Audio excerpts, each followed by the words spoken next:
Be dead to what the world finds important. Choose your own path. Sculpt out a life that's true to yourself. But don't follow what others are doing because you think it's going to bring you some satisfaction in temporary means, whether that's material possessions or wealth, or looking at somebody that you think has a better job than you and thinking that you wish you were like them. As Jesus said, be in the world, but not of the world.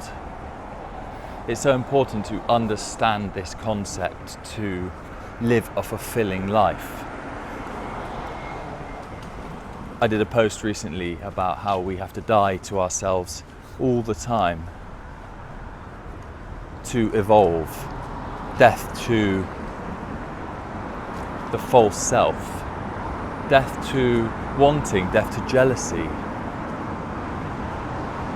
Death to our ego telling us that we're not enough. Death to the feeling of separation among humankind, one another, our fellow man. So we're constantly letting go of things throughout our lives. And if we can continually do that, especially with wanting for things of the world,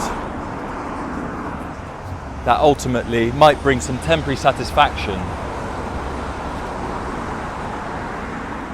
but they're not what will bring us true and lasting happiness on our journey, which is life. And to find what truly makes our hearts sing, as I like to say, communication with God, sitting in quiet, prayer, journaling, but number one is stillness, quiet.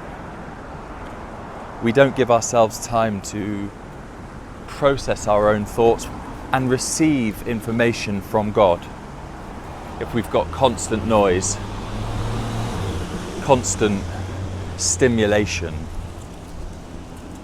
all the time, it's not until we slow down then we can connect with God in the present moment.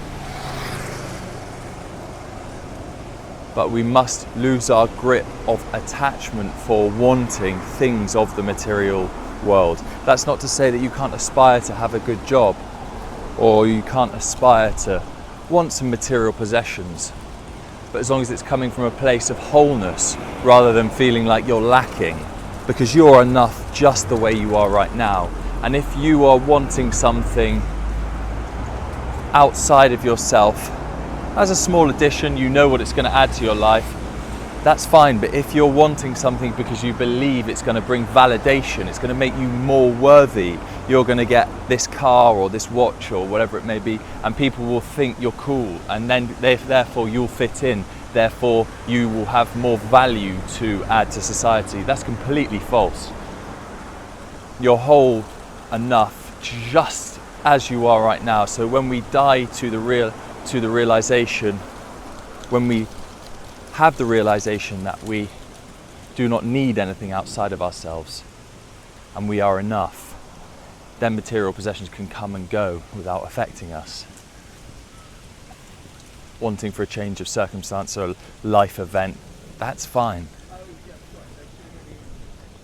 as long as it's coming from a place of wholeness. But when we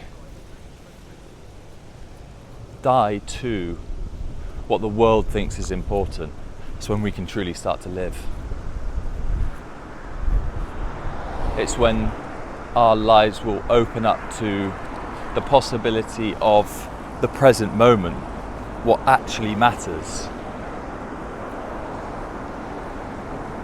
And that's wild, wonderful, incredible, unbelievable, amazing.